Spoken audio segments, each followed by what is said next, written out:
want people to be disrespectful. Tell me more. It's getting interesting. Is there anything worthy of respect? Only the ego suffers. There is nobody else to suffer. And the ego exists only in time. There's another belief one must throw out of the window, that spirituality is somehow about being superhuman. There's nothing called that. No thing called Dharma. The pure self doesn't exist in the way we define existence. I have a question here burning. It's burning. I have to go. How to understand the pain?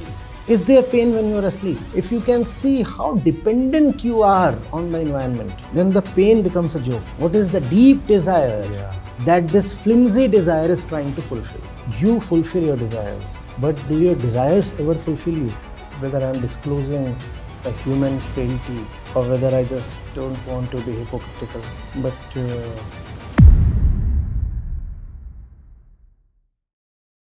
Welcome to Something Bigger. We travel the world to talk with the most inspiring and influential people, uncovering their stories, sharing their wisdom and the incredible ways they are making a difference.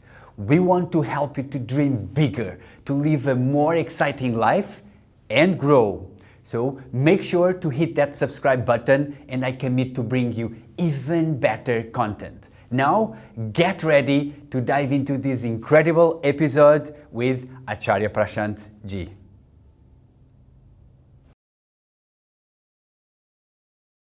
Through you, I came to know Advaita. And what a wonderful experience. It's a lot of things made sense. So I've been having my spiritual journey, but through you, a lot of things made more sense. So I have to thank you for that. How was the first time that you came to know Advaita? Remember? first time. I remember the first time I was struck by the word. It would have been in my school days, because I was exposed to spiritual literature quite early on in life. Because of your father, right? Because of my father. So obviously Advaita, non-duality, as a concept, I would have known it since childhood, maybe 8 or 10 years of age. But the first time it really blew me away. First time the entire meaning, not even the meaning, the personal significance of that dawned on me was when I was around 17 or something. How did it feel? To be honest, my ego felt great. Because that basically means that you are inseparable from the highest. I mean, at 17 years of age, that's how I took it. You're inseparable from the highest, so there is no need to really bow down. I mean, that's how I took it. So I remember that day. It was quite a significant thing to come to this, that this word, besides all the spiritual loading it has, it carries a lot of dignity, personal dignity.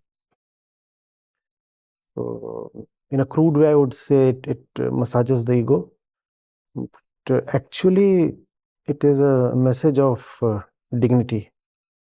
Otherwise, life probably exists to just kick you around. There is the kicker and the kicked. Non-duality is about not having anybody to kick you around, at least not apart from yourself. Yes. So even if you are being kicked around, you are yourself the kicker. So you can take solace in that.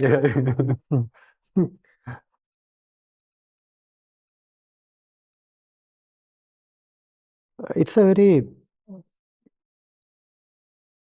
very open-ended word. It lends itself to beautiful meanings in all kinds of contexts.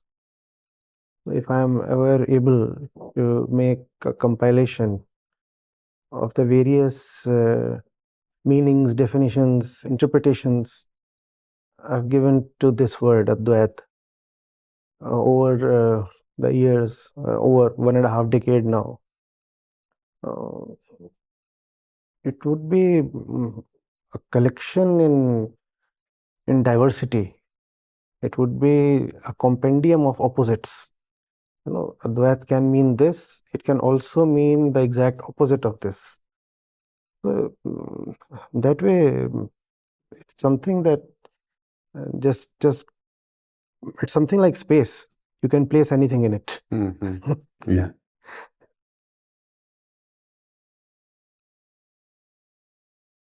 Did that meaning change over time for you? It keeps changing. It's not that there is a particular journey.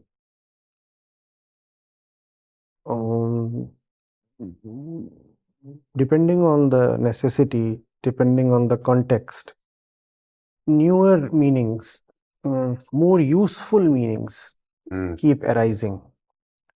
So if I have to communicate a particular thing to somebody, if I have to drive home a particular point to an audience, then depending on that, the word just presents itself with a new meaning, with a more opportune meaning. And that's the beauty of it. Yeah, because also it comes from a place of intelligence, right? Which keeps evolving, right? You keep learning more from the place of intelligence, not ego, right? Yes. Who was your biggest influence when you were growing up?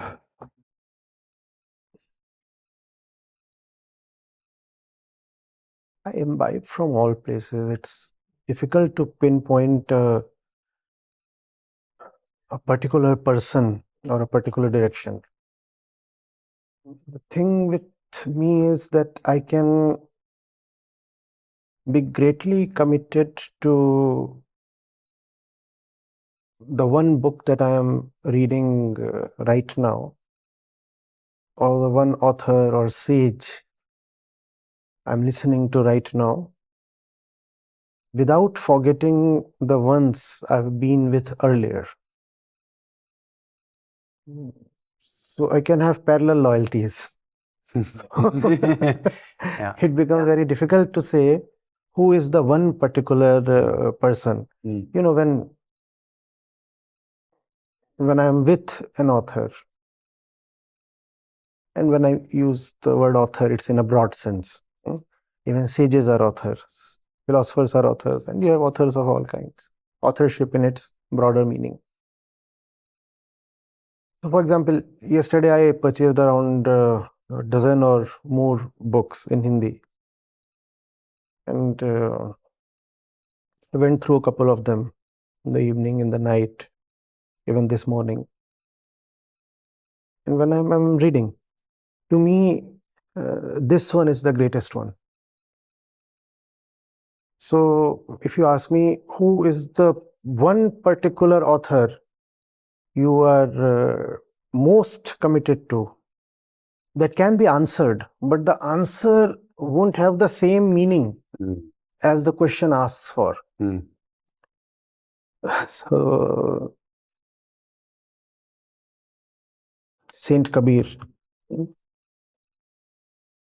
he is someone who refreshes me every time I go to him. He never fails to amaze me. And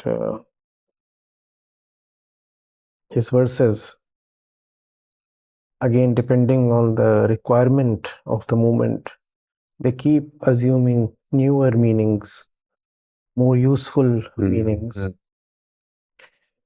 And they come from all directions. Then there is just a top of the mind recollection. There is the Hindi poet Dhumil, Sudama Pandey Dhumil. Not very famous, but someone who influenced me very deeply when I was in college.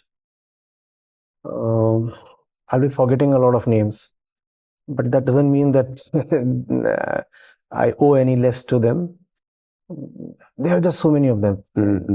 Yesterday, she picked up a collection of the best short stories since Indian independence, and started reeling off the names of the authors. And I said, yeah, this one, I know this collection, this book, this one, yeah, this collection, this book. Now, otherwise, in the normal course, I wouldn't even recall their names. But the moment you bring their names to me, I say, yes, I know. And these are wonderful people.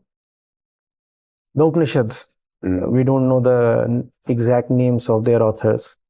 In fact, they are supposed to be authorless. They are supposed to be revelations. So the Upanishads, it all gets into this melting pot and becomes one. Yeah. So it becomes very difficult to pinpoint one particular or even four particular authors. So it's like life and the truth keep coming from various directions, probably all directions possible. And I keep taking from each one. And if I'm honest in taking rightly from each one, what I take from one melts into something inseparable from what I have taken from the rest of them. Yeah. So, once they have all gotten together into a fused mass, it becomes well nigh impossible to say, this part comes from here and that part comes from there.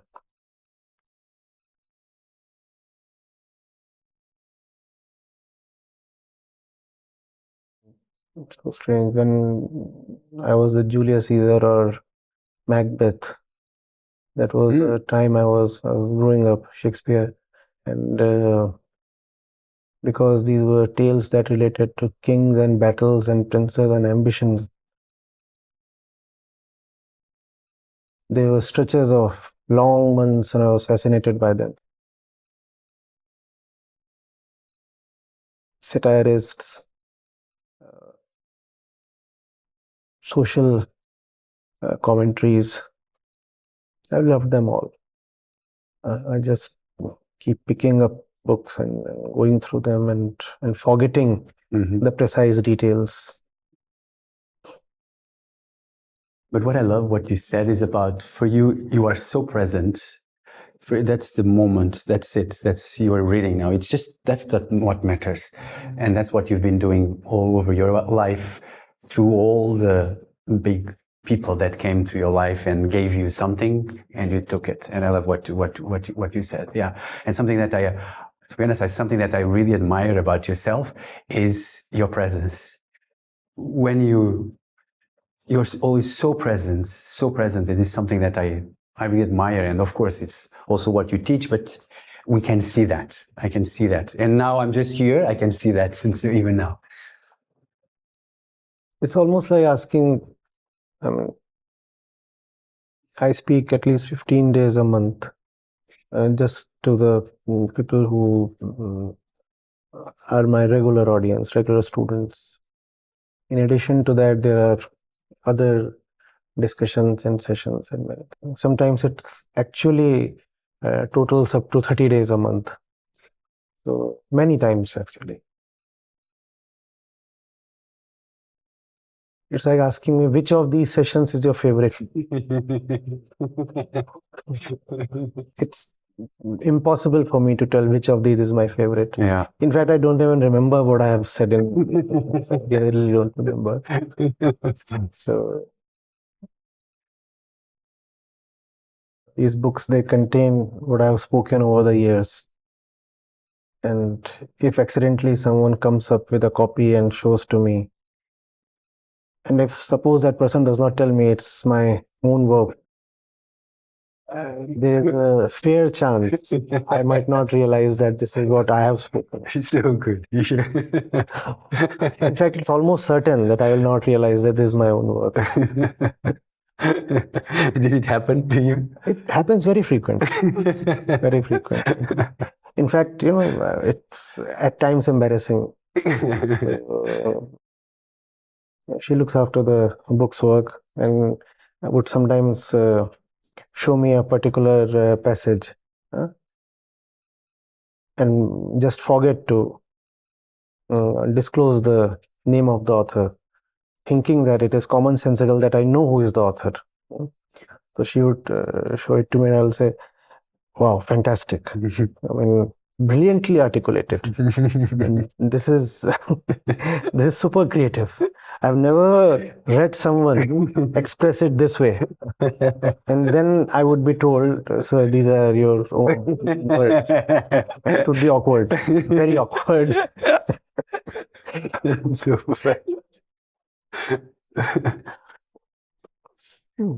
Happens the other way also. Sometimes I look at it and say, what crap.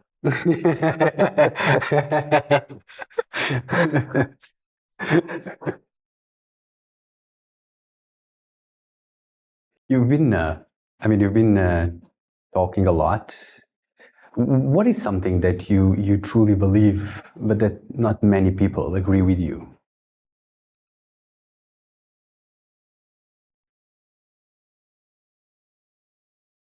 Because you have asked it this way, so I'll respond to it in the same way. I believe that it's not necessary to believe. And that one can encounter one's deepest beliefs, including the believer. And yet it would all be for good, it would all be auspicious. That encounter would not be tragic. That everything and anything can be examined. People are ready to examine things, but only up to a point. That point varies from person to person, but for sure that point exists. And where that point exists is the point where the friction starts between the teacher and the taught. Now it's a tug of war, because irrespective of how open, how liberal, and how learnable one is, I have discovered that that point does exist. A point that the ego holds as sacred and does not want to violate. And that point is exactly where human suffering lies. That point is what we need to challenge, if I speak a more belligerent language, or examine, if I speak a more academic language. But we neither examine nor challenge. We just respect it. I want people to be disrespectful. That's where a lot of strife occurs. Tell me more. It's getting interesting.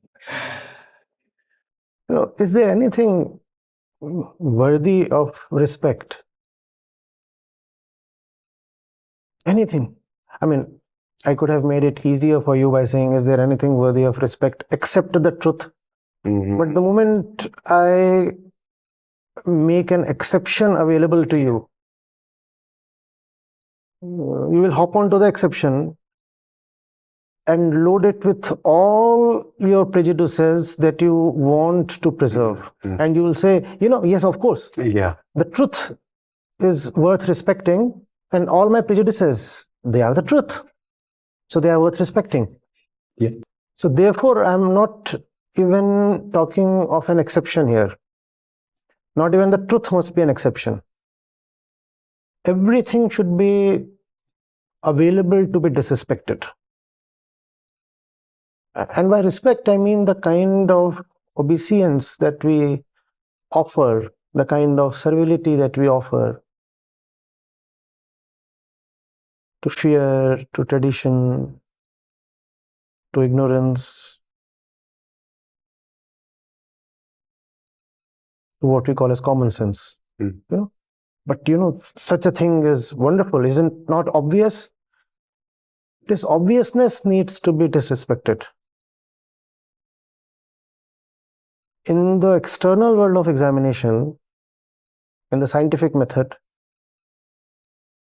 we bid goodbye to this method of obviousness long back, didn't we? No scientist will say, here is my theorem, because the findings are obvious. Mm. Nothing called obvious there. You want to examine everything minutely, put down things available to be scrutinized by others as well. But in the inner world, the domain of spirituality, we still abide by the dictum of common sense, obviousness, tradition, and this and that. Such a thing has been long honored. Therefore, it must continue to be honored. So, see, another day, another context, you ask me the same question, I'll answer it differently. Maybe it's just the Mumbai weather that makes me respond in this way. Maybe it's this flight of stairs, the 7 stories, that makes me talk the language of friction and strife. Mm-hmm. But whichever way I express it, the thing that I want to say remains the same. We have a deep belief in something. That belief needs to be countenanced.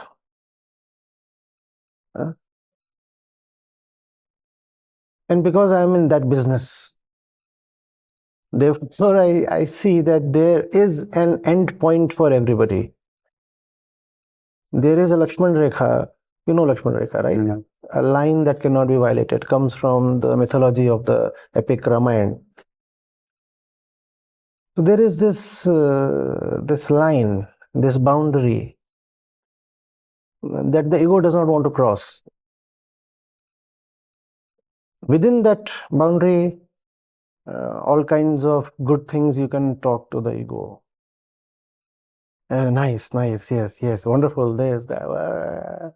The moment you make things real, and you say, right, so you love what I'm saying, so let's practice it. Let's make it our life. Let's eat it, live it, breathe it. Then there is a problem. Maybe for some people, there is a problem right in the first hour. For others, there is a problem after walking a kilometer with me. For others, there might be a problem after being with me for 5 years. But everybody runs into a problem. Because you really cannot draw the line anywhere. It's a journey to the infinite. Drawing the line anywhere means a premature stoppage. And that premature stoppage is the end of everything spiritual. And it does not matter when and where the end comes. The end must never come. The journey is infinite. But we end it. And that's the fun of being a teacher. And that's also a disappointment of being a teacher, seeing that for everybody there does exist a line. People don't differ in whether or not they have that line. They differ only in where do they internally draw that line.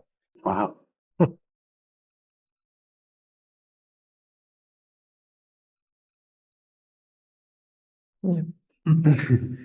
No, I see. That line comes a lot from all the conditioning Yes. that we were exposed, right? And I think that I would like you to help us to understand that. So we all have been conditioned. Can you help us understand how we have been conditioned and what is that impact in our lives?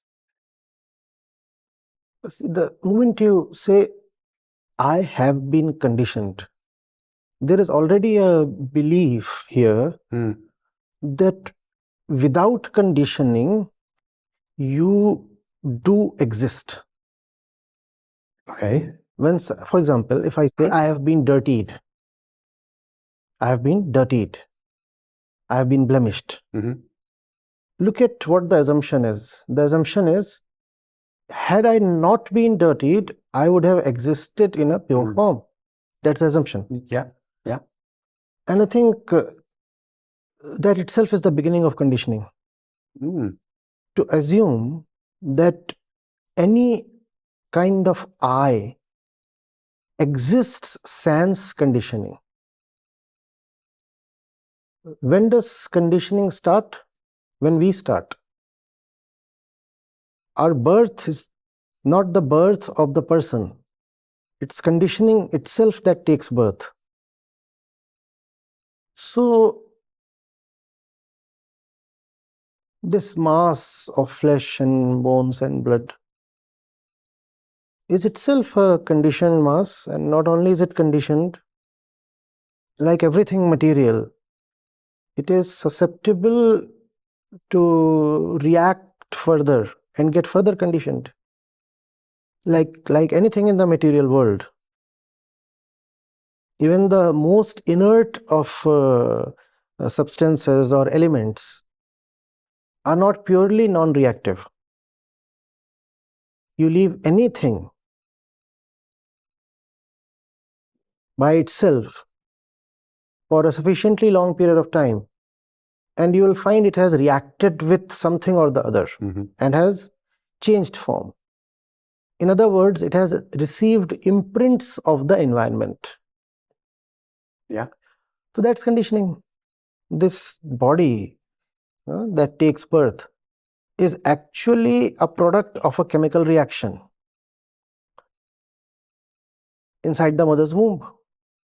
So this is a particular organization, a particular configuration of long chains of polymers, proteins, amino acids that we finally see as this great human body. So it is born as something that would invariably react.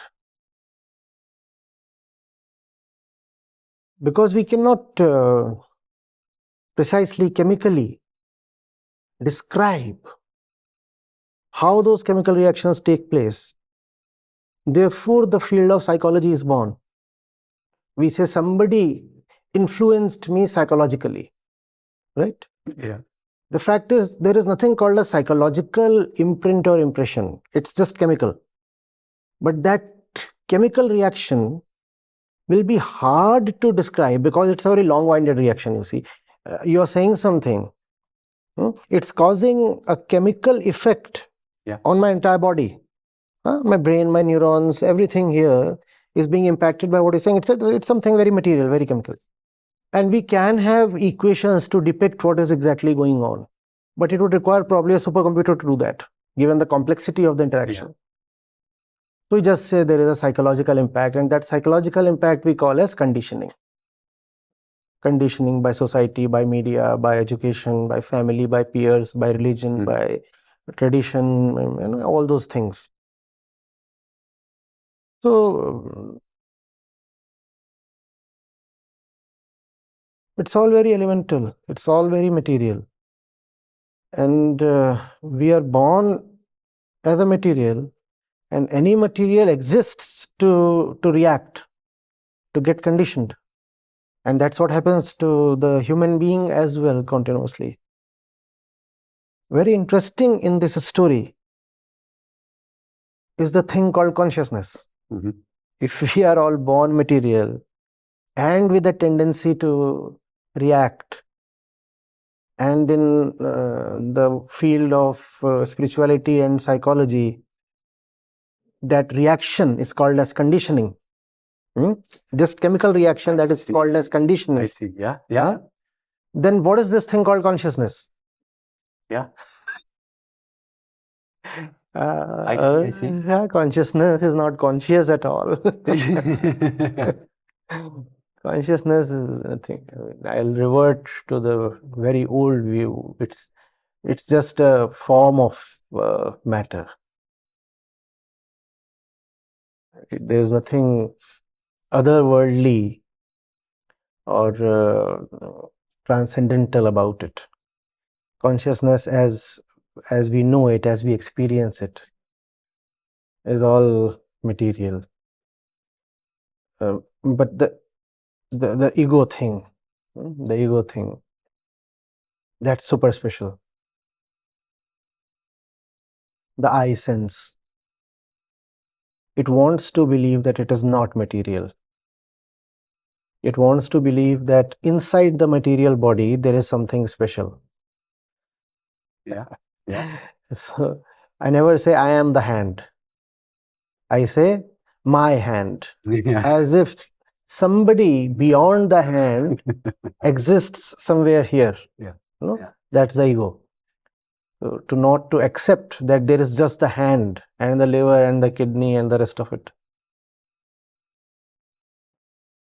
So dead duality, material duality, that's consciousness. Here's me, here's the world. That's something elements and compounds also experience. Mm-hmm.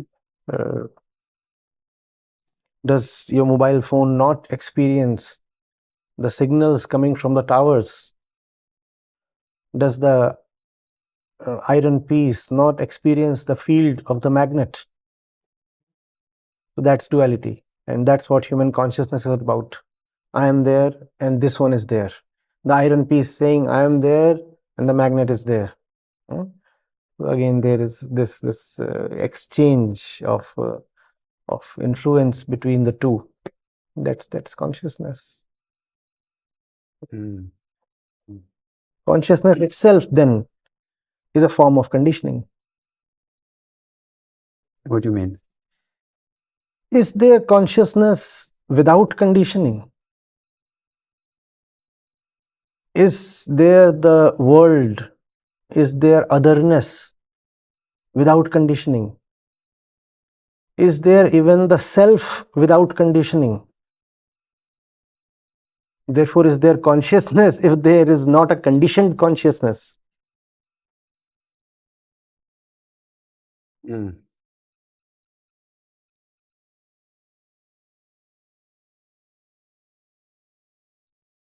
When you talk about you spoke about, so there's our body is like a reaction, so we react, and you spoke about the ego, and also you spoke about Atman. Can you help us to understand what is the difference between the two of them? The ego and the Atman? Yeah. There is nothing called the Atman.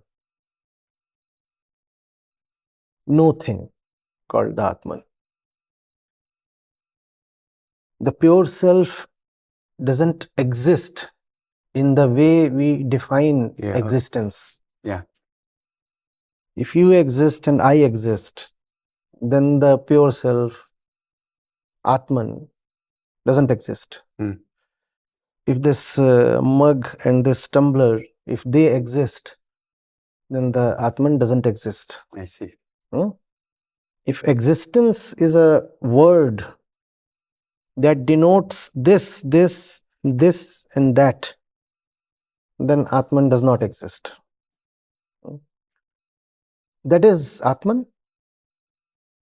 that which does not exist for the material. As long as there is this inner thing that keeps saying,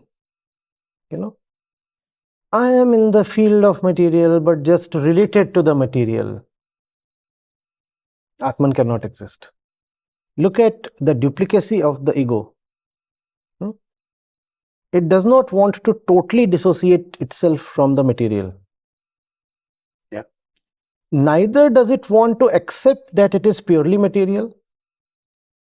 It wants to have a relationship with the material.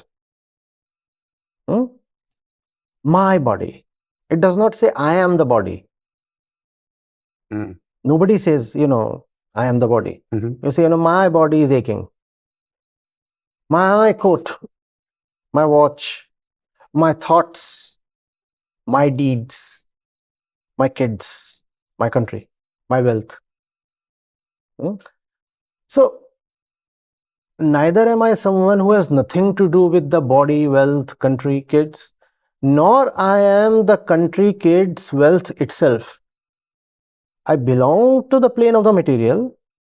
At the same time, I am someone who is at some distance from the material, just maintaining relationships. I have a relationship with this, I have a relationship with this, I have a relationship with that, with that, with that. Yeah. So that's the game that the ego plays. Belonging to the field of duality, which is classically called the field of Prakriti, belonging to the field of Prakriti, yet never accepting that itself it is the Prakriti, that the ego is just like this chair. It will say, I own this chair. It will never say, I am this chair. So, Atman is when the ego starts seeing that there is no point playing this hide and seek game, and humbly accepts, I am the chair. I am the chair. Something pretty magical then happens. When the ego accepts that it is the chair, then the chair remains and the ego does not. Because the chair is a fact. Yeah. And the ego is a myth. When the myth and the fact coalesce, obviously the myth is gone. The fact is a fact. It remains. Yeah. And then, because there is no ego, there is no one to talk of the chair, there is Atman. There is Atman. Atman is a complete separation of the self from the dualistic world of experience and appearance. Complete separation.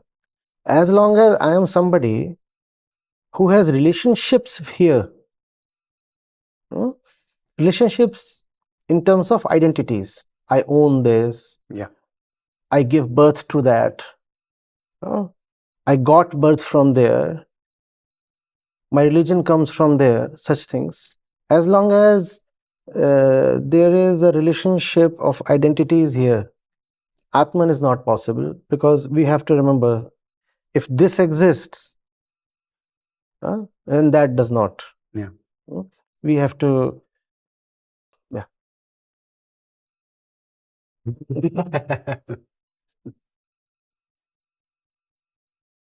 see, the fault is all yours. You got me going at that plane. So Yeah. it's not frequent that I start right away in that dimension. While it becomes of immense joy to me, it often simply intrigues the listeners, because they might not be used to this kind of a cold start. How do you feel? Don't really. It's been long since I cared about that. So if you ask me that question, I'll have to go into it and really inquire how I feel. So it's almost like asking, how are you feeling while climbing the stairs? I mean, yes, there was a feeling, but I'll have to go back into memory and try to recollect that. So there are feelings, obviously. just that there is not much scope to give them importance. All the normal feelings, all the human feelings, just like anybody else. In fact, feelings similar to that of even an animal, we share our feelings with them, don't we? Attachment, hunger, envy, fear. So they are feelings. The way my life is my life, so to say. There's not much opportunity to just stand and examine the feelings or converse with the feelings and say, hi, feelings, how do you feel? You know, neither is there availability of time, nor do I find it of much importance, because there is nothing new in feelings. They are all very primordial, they are all very common, and they are very repetitive. That same old game of stimulus response. You do something, that one gets angry. He utters a pleasant word, this one gets happy. Somebody slaps someone, he reacts back. Yeah. So it's quite boring after a point to to cater to feelings. Yeah. It's like sunrise and sunset. They come, they go.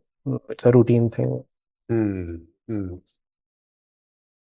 Okay, so we understood what is Atman and what is the ego, and I think what is I think what I would like to understand now is about the mind. What can you what can we can you help us to understand what is the mind exactly? See, the mind is that which claims to understand even the Atman. Yeah. So that's the mind. The entire subtle environment around the ego. The mind is nothing but the ego in subtle action. Okay. At the center of the domain of mind sits the ego. And the ego, as we said, is very deceptive. Self-deception is its nature. It will not clearly accept that it is material. We are repeating that. Yeah. It will say, if I am material, then I'm dead. But I'm not dead. I'm alive. I'm not material. I'm alive. See, I'm at a distance from material. And how do I prove it? By saying, there is pain in my knees. There's pain in my knees. My knees. So it will not accept that I am the knees. It wants to emphasize, it wants to pretend that there is a separation between itself and the material world.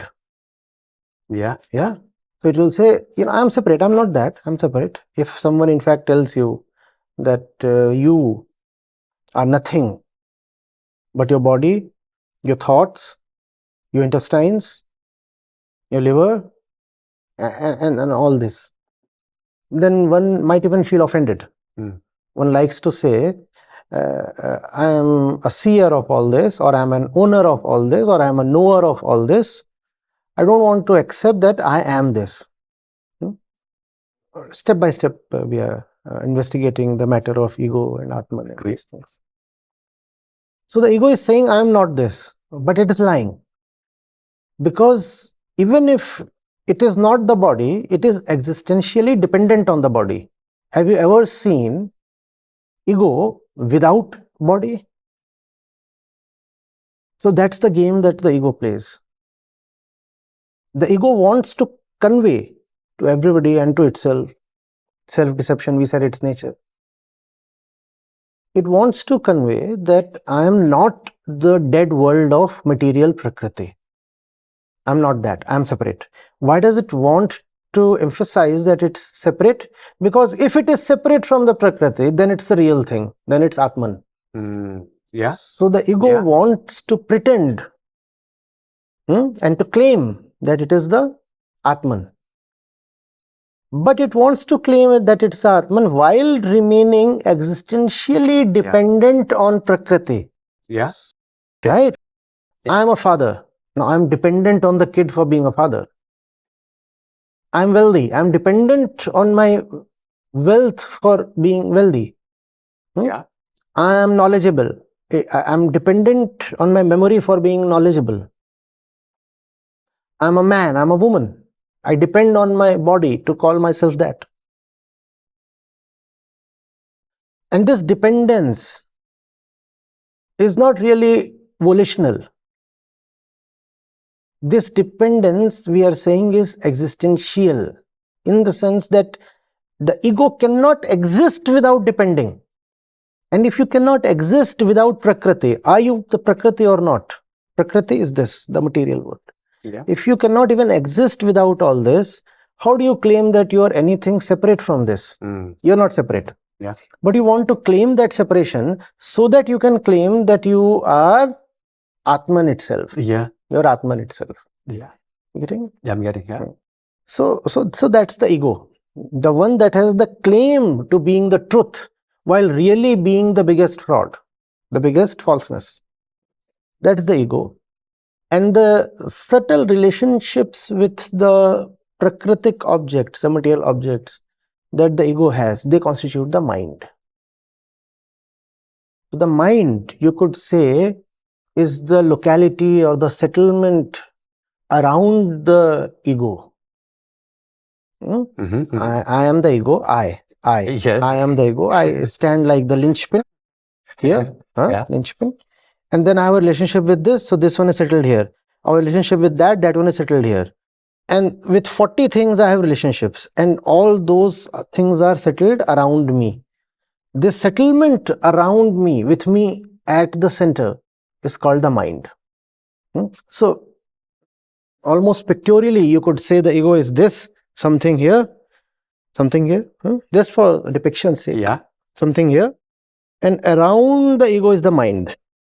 And the mind is full of stuff that the ego is related to. Those relationships.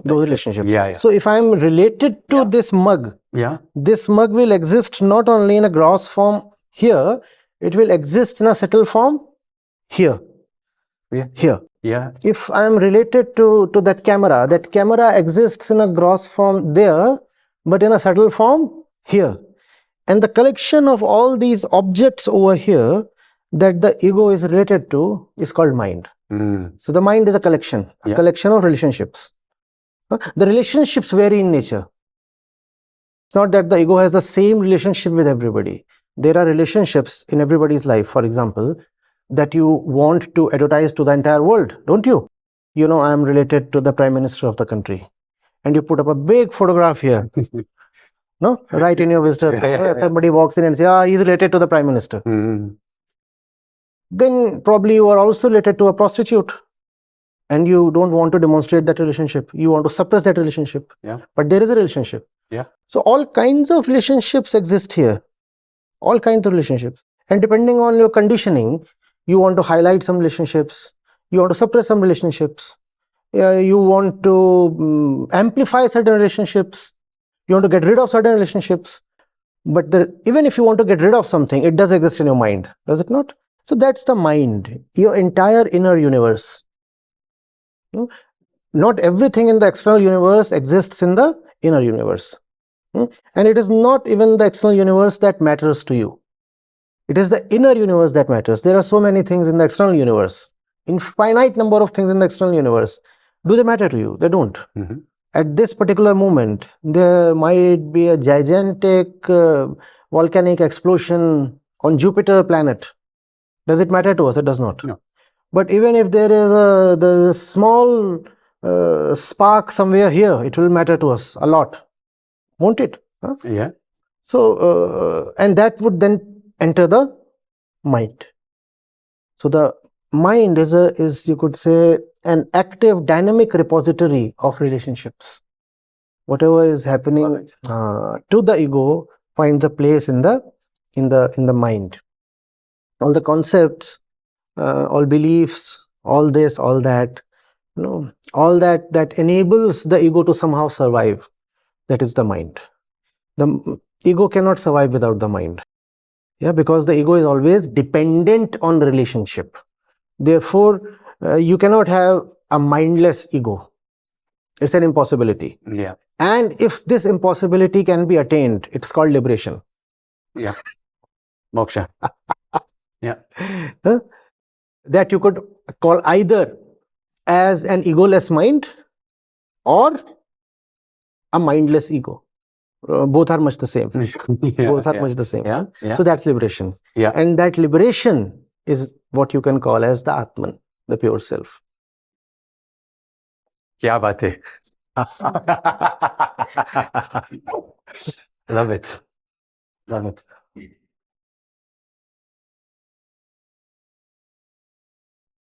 Now, with having put it in this way, and with the benefit of some distance in time, a distance of 5 seconds, 10 seconds, I wonder whether I have expressed it this way any time before. And then I don't make much effort to receive an answer. It's enough to just wonder. And it's enough to just submit yourself to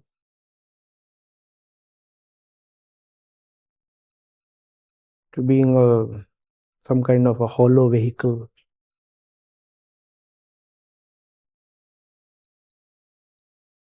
Things get delivered.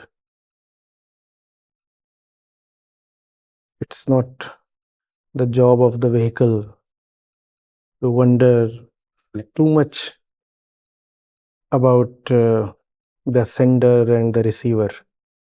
The vehicle exists just to deliver.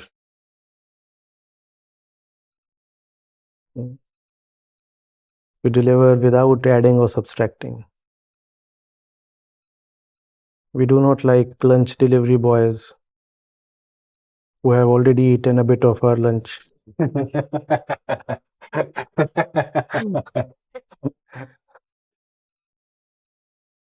Do we? Their job is to deliver. I am that delivery guy.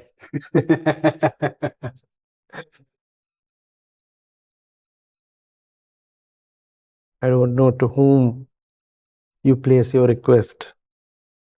I don't know what he dispatches to you. My job is to just bring it to you and deliver, and then stand aside and sometimes wonder.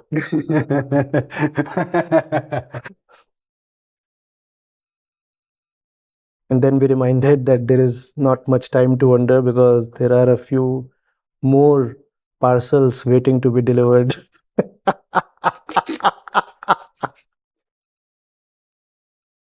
Sometimes 30 in a month. 30 in a month. Yesterday there were actually 2 in a day.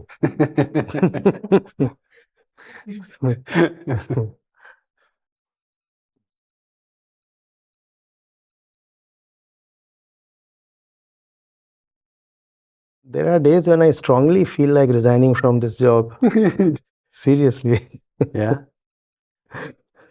Tell me more about it.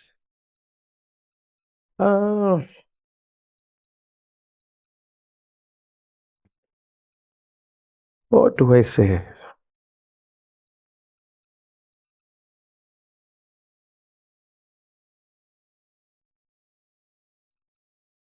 I don't know whether I'm disclosing a human frailty or whether I just don't want to be hypocritical. But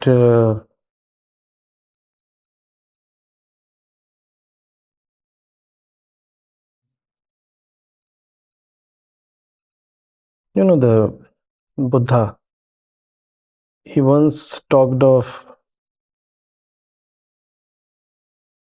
being the spoon that feeds the soup.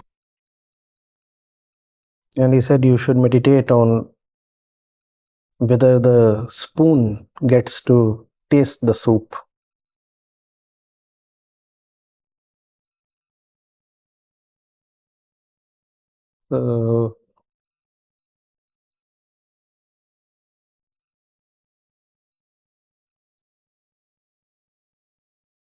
As a person, there are certain very personal requirements, very, very personal, very basic.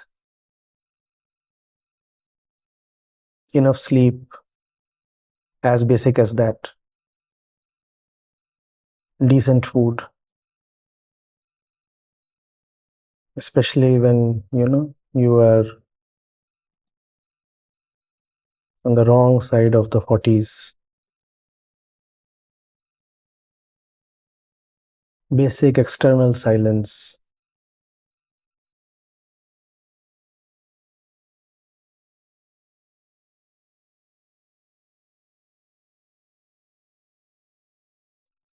You cannot always demand those things being a delivery boy. The delivery boy has to deliver the parcel in the next 10 minutes. The traffic condition doesn't matter. So it doesn't matter whether it's hot, cold, or raining.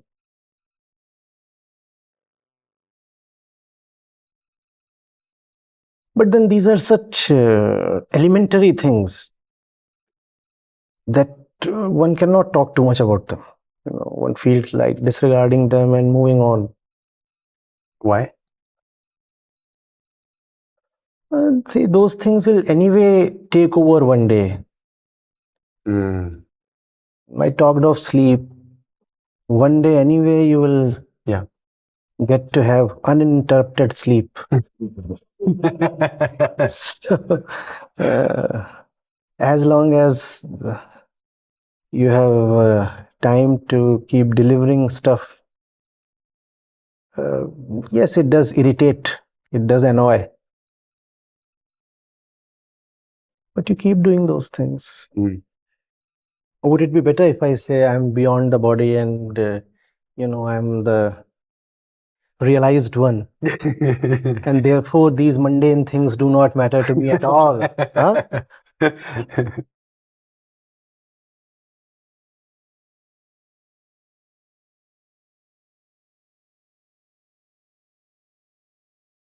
What may not matter to you is that these things matter to you. That is another matter.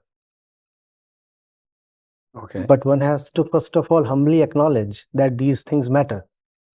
And then say, fine, it does not matter that these things matter. But still they do matter. There's another belief one must throw out of the window. That spirituality is somehow about being superhuman.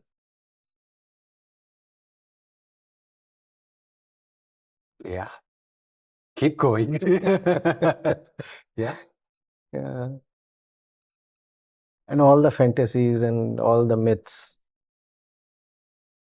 Guruji was sitting on this chair and he was able to still peep through the wall into the other room. That kind of bullshit. I'm being in India, I'm sure you have seen, heard, or read enough of it. Yeah. You have been to the hills, and the hills remain abuzz with such folklores. This Baba, that Gyani, that saint doing this. And it's not all in India. I mean, the cult of miracles exists very much in the West as well. and in the Islamic world as well, I suppose everywhere.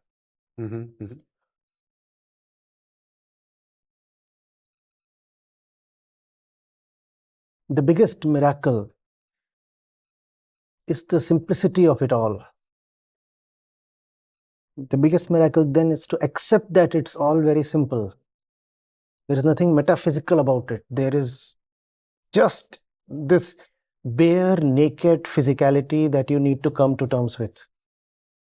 There is just this, the materiality, and that's the miracle. If you can accept that there is just this, nothing beyond this. Our miracles are all very otherworldly, and that's problematic. Problematic just because it makes us suffer. There is no other problem. Yeah. There's no other problem. Our belief in an existence beyond this one is the fundamental cause of our suffering. Therefore, the only miracle possible is to come to terms with this. And this is miraculous.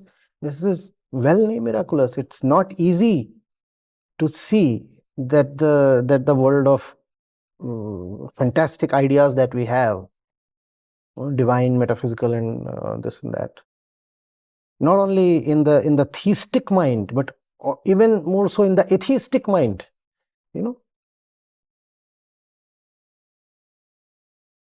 fantastic ideas do not pertain only to God or spirituality or such things. Fantastic ideas are also about having a great man or great woman in your life, and then they lived happily forever. That too is a kind of afterlife, is it not? Huh? I get the woman of my choice, and then I enter heaven straight away. If you can see the childishness of all that, if you can see the very material basis of all that, and very simply, very humbly acknowledge that, that's miraculous.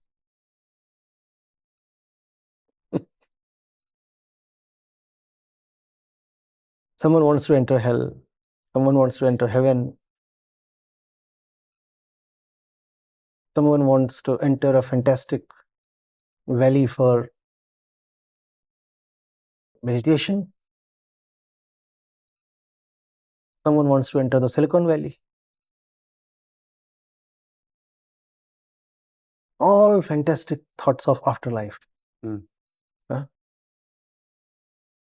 Does the concept of afterlife pertain only to the time post the demise of the body? No. Any time, any point in time beyond the present is afterlife, or is it not? Because this is life. Yeah. Wow. Yeah. Yeah. If we can drop that, that's the only miracle possible. Not only on this side, also on this side. The past. Yeah. So there is the concept of afterlife, and there is also the concept of Before life.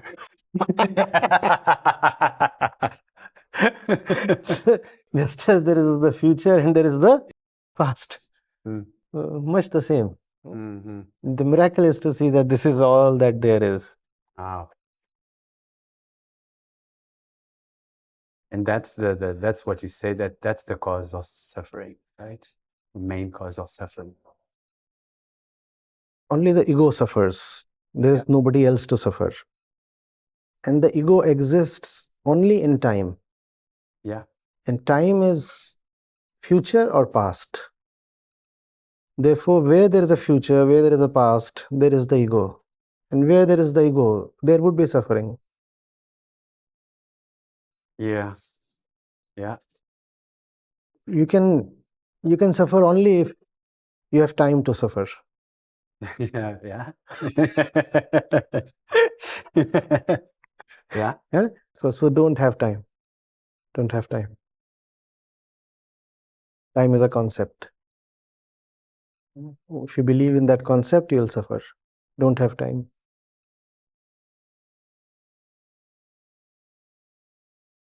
If you don't want to suffer, don't give yourself time to suffer. which translates into don't give yourself a past or a future. The moment you give yourself a moment, you suffer. Yeah, but why do you think it's so difficult day for people to that? Because I get it. You said it so beautifully. There's no afterlife, or there's no before life. There's just what it is now. There's just this present. But people suffer a lot because they are in one of these extremes. Why is it so difficult for people not to come back to this moment? There is this stubborn insistence that there is something beyond this. And if there is something beyond this, they'll obviously look for it. No? If there is something beyond this room, then you look for it. Where? Beyond this room. Okay. Yeah. So if there is something, if you insist, and your insistence can be very unreasonable, still you are entitled to insist. If you insist there is something beyond this, then you will look for it Yeah. in the past or in the future. Mm. Therefore, it requires certain humility to see that this is it. Wow. This is it.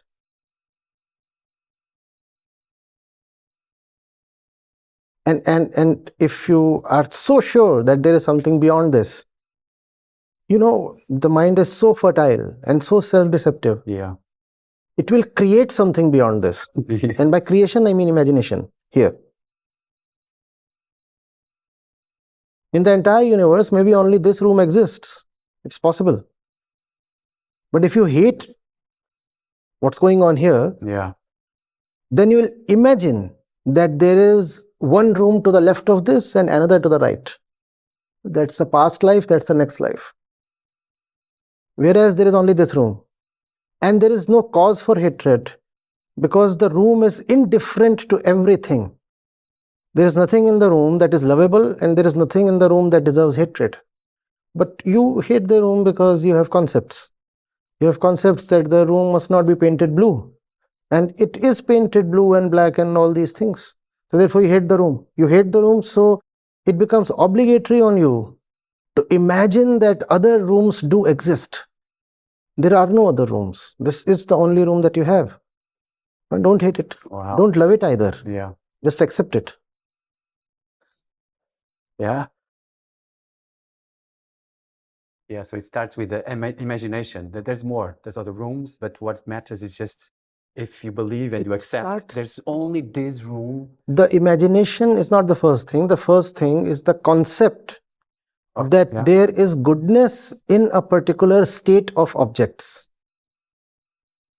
That there is goodness only in a particular state of objects. Mm-hmm. So there is goodness in the color pink. Pink is a particular state, a particular wavelength. Yeah. There is goodness in pink, but this room is all blue. Therefore, I ought to hate it. And if I ought to hate it, I'll think about the next birth or my past life. Right? There's nothing particularly favorable. There's nothing particularly abhorrible. Just because the reality doesn't match your concepts, you don't have to be disgusted by it. Just allow yourself to flow. Just allow yourself to flow. This room is your entire universe. Within this room, you have infinite choices. Don't allow your biases, your beliefs to limit your choices. It's not that if you are suffering inside the room, you should continue suffering inside the room. If there is suffering inside the room, there is liberation inside the room in your mind. You are inside the room, and inside you is liberation. So whatever is possible within this room. There is no liberation outside this room. Because there is nothing outside this room in the first place. So it's not about just sitting helplessly here and tolerating all the suffering. It's about seeing where suffering comes from and that the solution to the suffering does not lie in anything otherworldly. That obviously it's possible that there is suffering here. But what is to be seen is that liberation too is possible only here, nowhere else. Unfortunately, too much of spirituality is about the spirit, the soul, the flying self, and all kinds of supernatural miracles, which is all quite vulgar. What comes to my mind now when you say that, and I think that is something I've been working a lot on, bring yourself to the present, to bring myself to the present. Where I've been struggling is about, in order to progress, I need direction. But if I need direction, I will set, let's say, goals, but goals that are limited by my condition, right? But somehow these goals, they give me the ability to progress. Where does this like setting goals and being present can be harmonized, like to have harmony between the two? Movement does not require a goal ahead of you. Life is movement, obviously. Yeah. So we have to move. Yeah.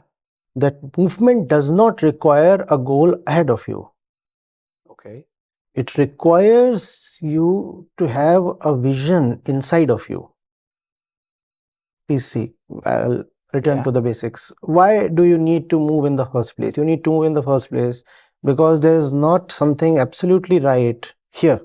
Therefore, you require displacement, right? You move for the sake of betterment. Yeah.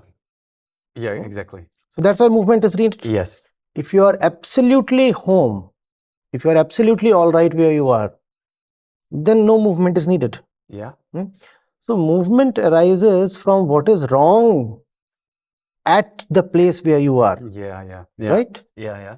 You're right. So what do you then require? A goal ahead of you or an understanding of what is wrong over here? Think of the honeybee, for example, or something, some insect. It's sticking to here, your shoulder, your back.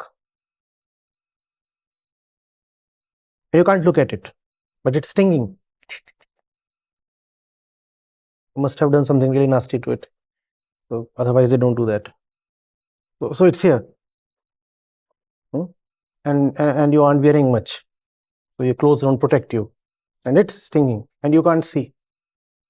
Will it help you to keep running to the next village? Yeah, it's a great example. Yeah. And that's how most people run about their lives. Because there is something wrong here, so they keep running till there. Yeah. And that won't help because wherever you go, you are carrying this insect, this tormentor with you. And your problem is you cannot look at it. You don't have the eyes to look. Yeah. In the example, the insect is on your back. But in life, the insect is within you. Yeah. And it torments you from here. And you don't have the eyes that can turn inwards and look into your heart. But because it pains, it stings, we find it very natural to just run. Yeah. As if it is this place that is causing you the grief. Is the place causing you the grief, or is it something in your own being that is causing you the grief? Yeah. And if you are carrying your tormentor in your own being, how will it help you to run to some place elsewhere in the future? How will it help? Think of such a person. He is just running helter-skelter and he's totally lost himself. And he's in actual pain. You can see it on his face. But you also see that he's stupid. He may keep running till his death. The insect would still not leave him because the insect continues to be right where he is If he is here, the insect is here on his back. If he is there, the insect is even there. He may just run all the way to the top of the Himalayas and meditate there, but the insect would still continue to be with him. Right? Yeah. He's carrying the insect wherever he goes. Right? So movement does not require running all the way to wherever. Movement requires seeing what is it that, and often to see that, instead of running, you need to pause. Because when you are running so hard, it becomes all the more difficult to see what's going on within you. Yeah. No? If you're running a sprint, it will be difficult to do a video call. Right? Bad example. Forget it.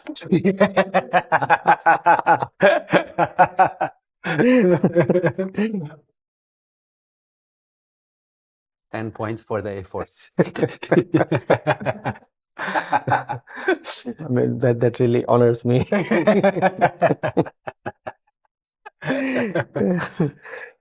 Shit, that example of the insect is so good. I will never forget that.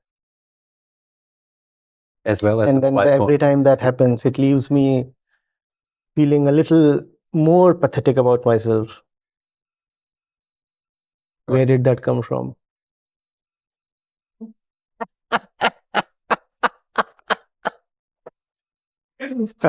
I know only the delivery address. I never know where the delivery is coming from. And that's such a problem. Yeah. I have a question here burning. It's burning. I have to go let it out. Now, how to understand the pain? How can we stop and understand what is this pain that the insect is causing me? You have to watch the pain. See, if any kind of experience is continuous, it would not be experienced at all. There can be no pain that is continuously experienced. Otherwise, the experience itself would cease. Yeah. So the pain would exist only in certain conditions. There would be a point when the pain would start, and there would be a point when the pain would stop. If the pain continues 24 hours, then the pain does not exist. What is the point at which the pain gets triggered? The point is never internal. The point is always external. And external includes this body as well. What is it that triggers the pain? What in the environment makes me react in a way that pains me? Environment is this and this. And then what is it in the environment that subdues the pain, makes me forget the pain? If you can see how dependent you are on the environment, then the pain becomes a joke. Then you realize someone can come and just trigger you. Yeah. With just a flick. Then there is no pride in calling yourself pained. In fact, it becomes a thing of humiliation. Yeah. I'm shabby. I'm shabby. You come and you call me shabby. Yeah. And I'm pained. So I want to run to the future. A future when I won't be shabby. Yeah. Now, do I run to the future? Or do I see that I am a powerless servant? Yeah. I'm in bondage. This man there has all the power to inflict pain on me. And what's worse is that this pain is being inflicted on me with my consent. Yeah. My consent that I even don't know of. My consent that I don't know of. Now, what kind of consent is this? Yeah. And this is what is called being unconscious. Yeah. Unconscious. So all pain then arises due to your unconsciousness. There is no internal pain. There is just an internal reaction to something external. We do not see that by reacting, we are submitting ourselves to something that does not deserve our submission. The moment you see that, you do not allow that thing to become so important to you that it gives you pain, or it gives you pleasure. You open your doors to an external influence to give you pleasure. Yeah. Now the doors are opened. The doors stand opened. That same external thing can now come and inflict pain because the doors are open. Yeah. It is an expectation of pleasure that you unintentionally admit pain.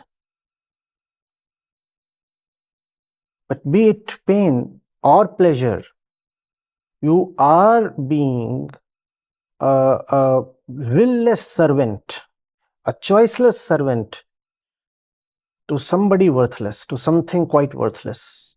Worthless because it is of no use to you. Yeah. No other criteria for worthlessness.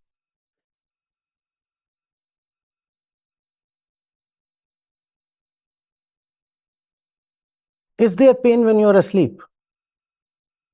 No. So how does pain arise when the mind becomes active?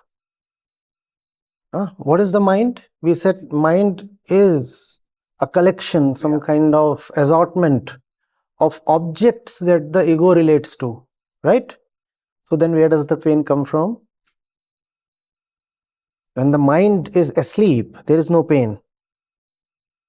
When you wake up, the mind gets activated, there is pain. And the mind is nothing but collection of objects. Yeah. So where does pain come from? Those objects. And those objects manage to succeed in paining you only because you have accorded them the respect they don't deserve. The thing is, otherwise they won't exist in the mind at all. Something manages to sneak its way in here only because you are giving it a lot of weightage. This weightage that you give to an object is an expectation, often in expectation of pleasure. Yeah. In pleasure. Yeah. But that object comes here, sits here, digs itself in here, and starts inflicting pain. Pleasure itself is another name for pain. And that's why there is pain. Because we want pleasure. We want pleasure. We want pleasure because we are not all right as we are. But pleasure is not the answer. Not being who you are is the answer. Wow. So pain comes from the relationship with all these objects that we have in our mind. And we are the ones that give that liberty for that to happen, right? Not because we are very charitable. Yeah. Not because we are being magnanimous. Yeah. But because we are selfishly admitting those objects to get pleasure. Yeah. So like a fool, we admitted those objects thinking they will deliver pleasure. Yeah. Instead, they became pain. Yeah. So what Advaita teaches us in order to have a more peaceful and loving life?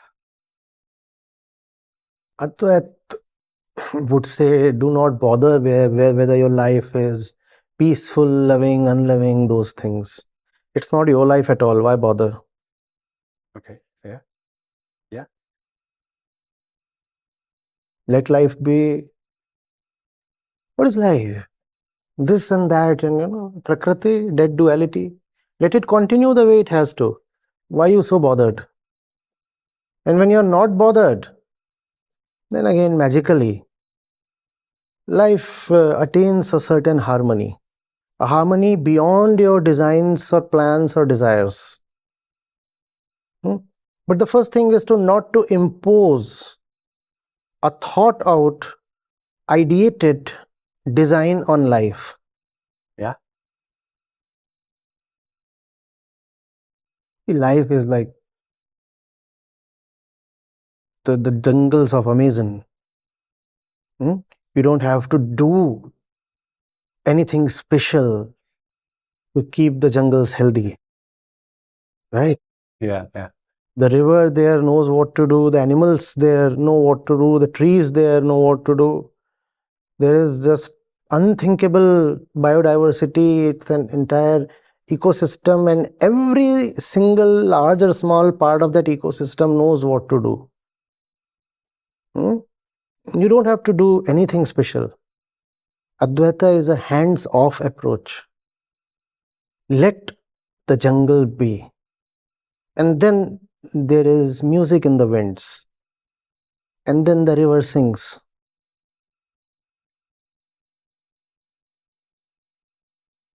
And you just dance, and you're just present, and explore, right? Be a good tourist. A good tourist watches with respect, does not meddle, does not interfere, and certainly does not spoil. Be a good watcher.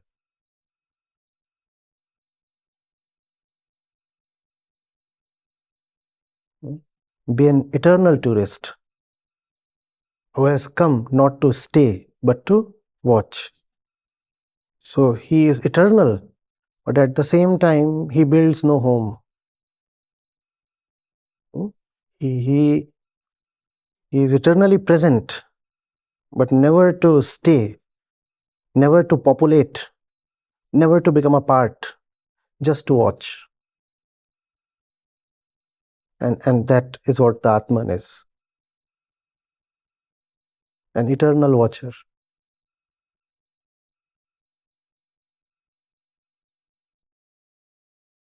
Went back to the beginning, yeah, where you spoke about the Atman.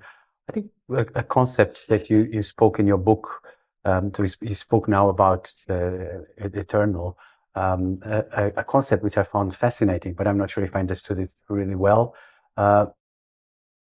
which is the concept of Sanatana Dharma. Can you help us to understand a bit more what it is? Dharma purely is what you ought to do, how you ought to be, Yeah. the route you ought to take. That's dharma. Obviously, the word dharma cannot attain to somebody who is already perfect. If I'm already perfect, then I do not need to take any route. I'm already home. Yeah. If I'm already perfect, then I don't need to be better. If I'm already healthy, I need no medicine. Wow. Dharma is like the route you need to take, the medicine you need to take. So dharma is for the ego. Dharma is for the ego. Only for the ego is dharma. What do you mean?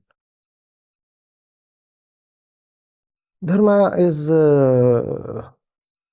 not societal, not collective, not something to be imposed by legislation. Yeah. It is not a particular social order or divine order or anything. It is something strictly individual. It is only for the ego. Yeah. Only for the ego. So the ego needs dharma because the ego, right since its inception, is in a state of suffering. I'm suffering, I'm sick, so I need the medicine called dharma. Mm-hmm. Dharma. Oh, okay. In that sense, yeah. In that sense, Yeah. I need the medicine called dharma. That's what dharma is. And Sanatan simply means eternal. Yeah. So if you will not look carefully at the ego, You may say you are suffering because you do not have the latest Apple phone. And then you may misunderstand the whole thing to say that dharma is about getting the latest mobile phone or the latest gadget. Because in that particular conversation, that funny man said that dharma is about ridding the ego of its suffering. Now my ego... Okay. Yeah. This was not a bad one, right? How many do I get for this? 10. That was a good one.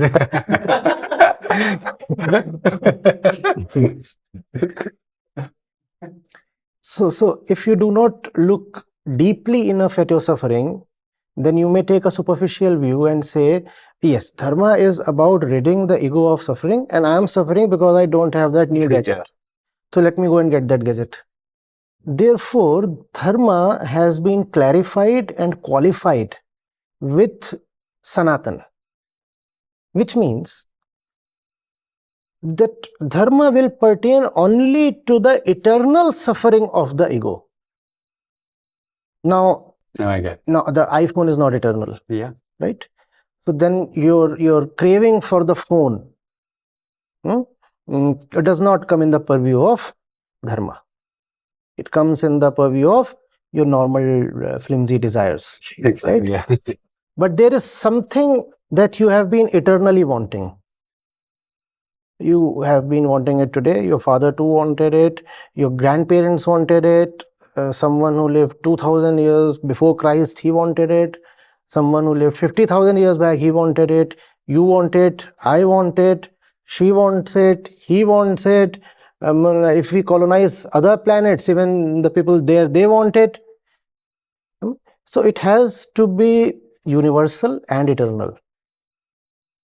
What is that particular demand of the ego that is both universal and eternal? Only that qualifies to be called as dharma. I'll repeat. Dharma is about ridding the ego of its suffering because the ego is born suffering. So dharma is about, but what kind of suffering? If we do not look deeply at our suffering, we might say, I am suffering because I don't have enough money. Oh, he is suffering because he doesn't have enough fame. Oh, he is suffering because he wants to have kids. He is suffering because he wants to gain weight. Whatever, something. These things are neither eternal nor universal. Yeah. Therefore, they do not come in the purview of dharma. Then what is it? What is it that the ego has been eternally wanting? What is it? Supplying that to the ego is dharma. Not the latest gadget, not some man or woman, not some post of social or political influence. Because these are things that the ego generally wants. Getting these things is not dharma. Ego also wants something much deeper than these things. If you can give that thing to the ego, that is dharma. Only that is dharma. Only that is dharma. But to know your dharma, you must first of all know what is it that you have been wanting since eternity. What is it? So at the root of dharma is knowing what you have been wanting since eternity. Wow. At the root of dharma then is self-knowledge. Otherwise you will think that your dharma is about pleasing your boss or assaulting your enemy. People take even these as dharma. All kinds of foolish definitions of dharma abound. Somebody says, I'm going to kill people of that community. Why? Because that is my dharma. Yeah. I'm going to kill all those people because that is my dharma. That is not dharma. Dharma has to be both universal and eternal. So how do I know what I have been wanting since 10,000 years, since 10 million years? How do I know? How difficult to time travel that way. Then we said dharma is also universal. Yeah. can I look at myself and can I look at others? And can I see what is the common and deep desire in our eyes? Huh? And if we can meet that desire, that is Dharma. That is Dharma. That is Sanatana Dharma. Meeting your deepest desire is Sanatana Dharma. If you will ask a knower, he will say the deepest desire is that of liberation or realization or fulfillment. In more mortal words, we can say we need complexity to be reduced to simplicity. Instead of apathy, we want to have lives of love and compassion. That is Dharma. The deepest need that we have. And the deepest need that these things will fail to fulfill. Not that these things don't have any value, they have great value. They have great value. It will be difficult to convince me to get rid of this. I like this. These things have value. But if I go and get a new piece of this, that won't classify as Dharma. Rather, I'll have to ask, what is it that I want to get through this? Yeah. What is the deep desire that this flimsy desire is trying to fulfill? And is this flimsy desire for this object even capable of fulfilling that deep desire? So I asked something. No good. No, something better is coming. Really? I'm not sure if my heart can handle it. Huh? That's why I'm already telling you that it was really good. I asked them, you fulfill your desires, but do your desires ever fulfill you? Yeah. Is even a fulfilled desire capable of fulfilling you? All your life you have just been fulfilling or trying to fulfill your desires. That's all right. But has that fulfilled you? So what is the deeper desire that this thing is trying to address? Can we look into that? That is Sanatana Dharma. Oh. There is someone within who remains continuously desirous, right? Instead of fulfilling the desire, can I finish off the desirous one? How to finish off the desirous one? Those who have known have said that just throwing light at the desirous one finishes him off. What do you mean? He survives only in the dark.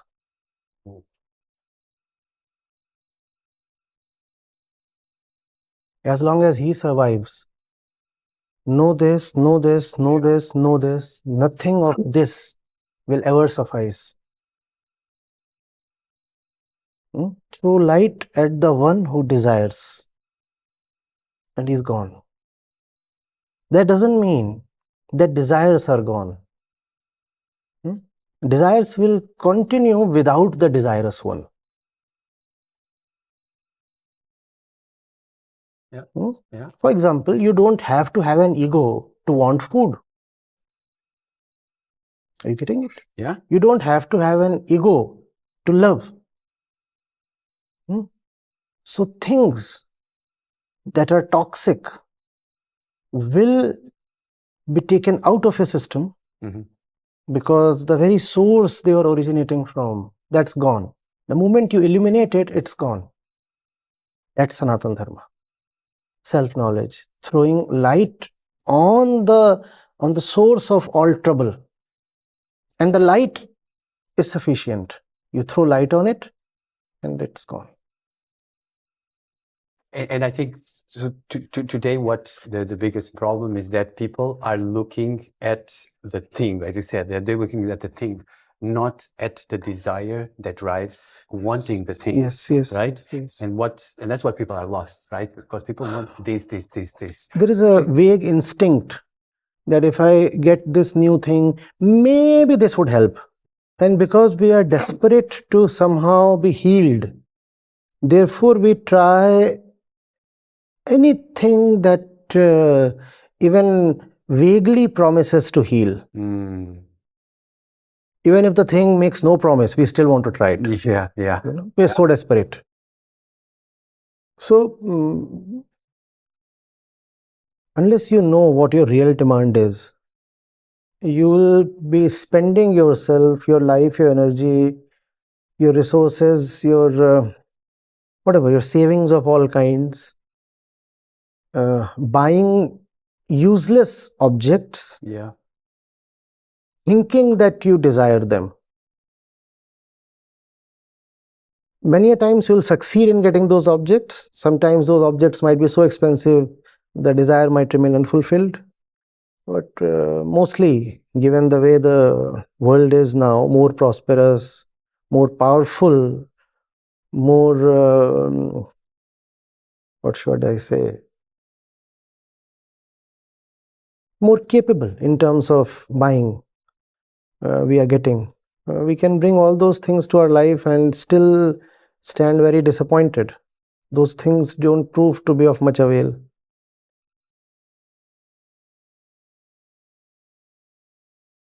Taking stock, figuring out who is the one who wants, where do his wants come from, are his desires even original? That's close to Sanatan Dharma. It's useful. And Sanatan Dharma stands clarified, I suppose, already by now, is not the name of a particular sect or creed or cult or a set of rituals or practices or beliefs. That's not Sanatan Dharma. Sanatan Dharma is not Hinduism as it is commonly practiced. That's not Sanatan Dharma. Though at the root of Hinduism, ideally, there must be Sanatan Dharma. But practically, that is not the case. Why is that? The ego does not like Sanatan Dharma. Yeah. Sanatan Dharma implies ego's fulfillment. But where the ego stands, its fulfillment sounds like its death. So the ego is terribly afraid of fulfillment, though it craves for fulfillment. Now,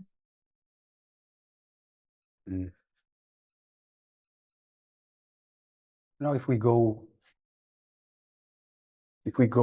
like practically in our own lives, what are the, let's say, ways that Advaita can help us practically in our life? Help is needed only because we are in a bad shape inside. Clear. Right? Yes, clear. That is about knowing how you are inside. And seeing that what you call as your inner existence is a huge dependency on everything that is outer. Advaita is about clearing the illusion that there exists any kind of sovereign entity inside.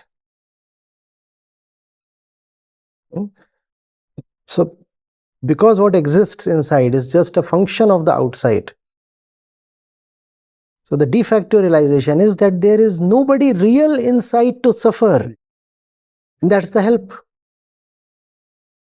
That there are terrible sounds emanating from a locked room. So the inference is that there is surely suffering inside. standing outside the room because you don't care to attentively look into the room, because you hear these groans and sighs and moans and yellings, you infer that there must be somebody inside the room who is suffering, right? Yeah. Right? Advaita is about unlocking the room and seeing that there are a lot of sounds, but nobody emitting the sounds. Huh? So there is nobody really inside who is suffering. The suffering is not really an experience, it is an inference. Yeah. Right? Yes. Yeah. Right? And the moment the basis of the inference is cleared, the inference does not stand anymore. The inference is gone. Yeah. Advaita in that way creates a distinction between pain and suffering. Pain is just conditions. Huh? Suffering is an identification with conditions. For that, there must be someone to say, I am the one being pained. I am the one being pained. Mm-hmm. So, Advait will not take care of the pain at all. Advait will let the pain be. But Advait will reveal to you the non-existence of the one who takes the pain upon himself. Therefore, the pain will remain, and Advait will say pain is a part of the Prakritic process. It is a part of the stream. Yeah. Pain, pleasure, such things, they keep happening. They are random. But there is no one to say, I am in pain. And when there is nobody in pain, then there is no suffering. Yeah. Huh? The pain will continue, mind you. Advaita or any thing or anybody has no stake or say in alleviating pain itself. In fact, if you want to think of physical pain, material pain, then science is the way to go. If you have a headache, you pop a pill and maybe get rid of the headache. Then you need medical science, not Advaita. But if you're talking of inner suffering, Advaita will say, fine, that there is the pain and that does not necessitate suffering for me.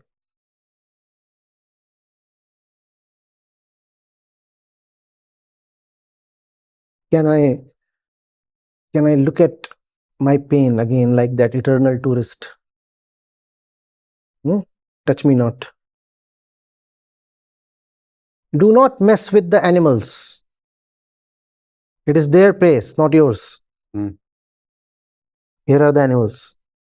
And they are doing a lot of things. No? Are they not?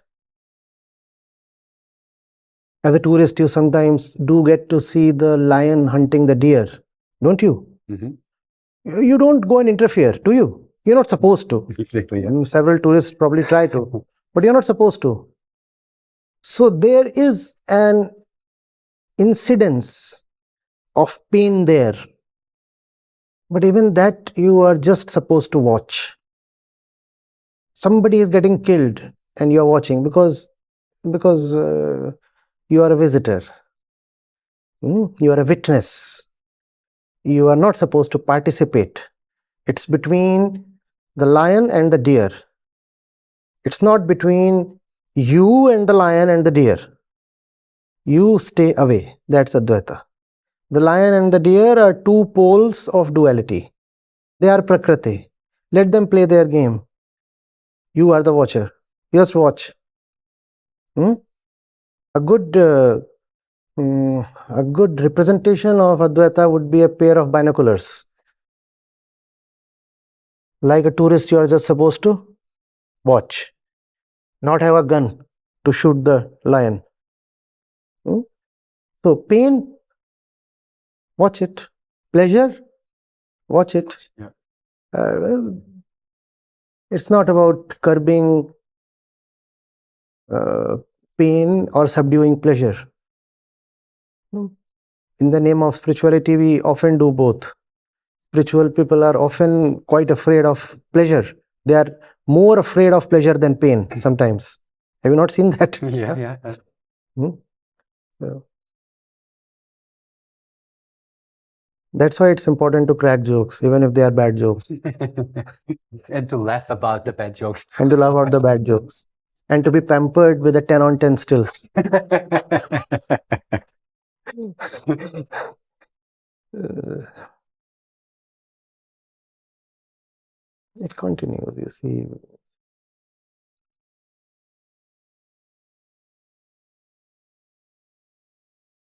I saw a dead toad floating. That's fine. That's almost like, it was this morning. There was an empty boat floating and a dead toad floating. This side of the window, there is the swimming pool. And a dead toad is floating. That side of the window, there is the sea. And an empty boat is floating. What do? I watch that dead toad and the empty boat. How are they different? My job is to see. Mm. One day, this body that I call as mine, this too would be floating somewhere. Yeah. It's all right. There is no difference between this body, that empty boat, and the dead toad. An empty boat is a nice symbol. Suits the delivery boy, no? The boy coming to deliver on the boat.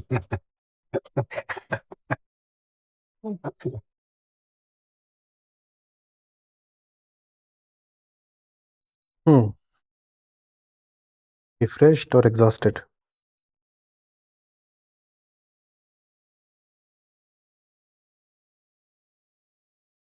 Full or empty?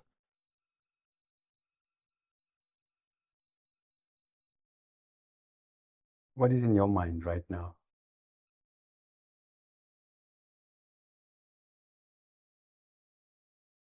You are making me look for a little rat inside a huge hall. It will be quite an effort to know the size and the shape and the color of the rat. Overwhelmingly empty.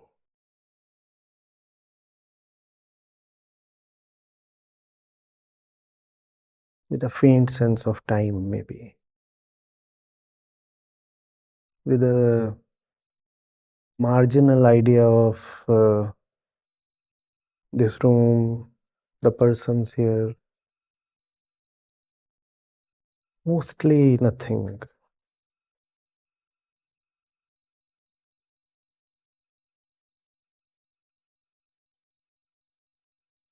Forcing me to look more closely. In between, I remembered of a few boats 10 years back. Was near. You have heard of Kanpur, that city. There's a crematorium by the Ganga River. And I was teaching a few students there. There were a few empty boats there. And don't remember. Beyond this, if I say I won't be remembering, I would be imagining. That's all. Fleeting images.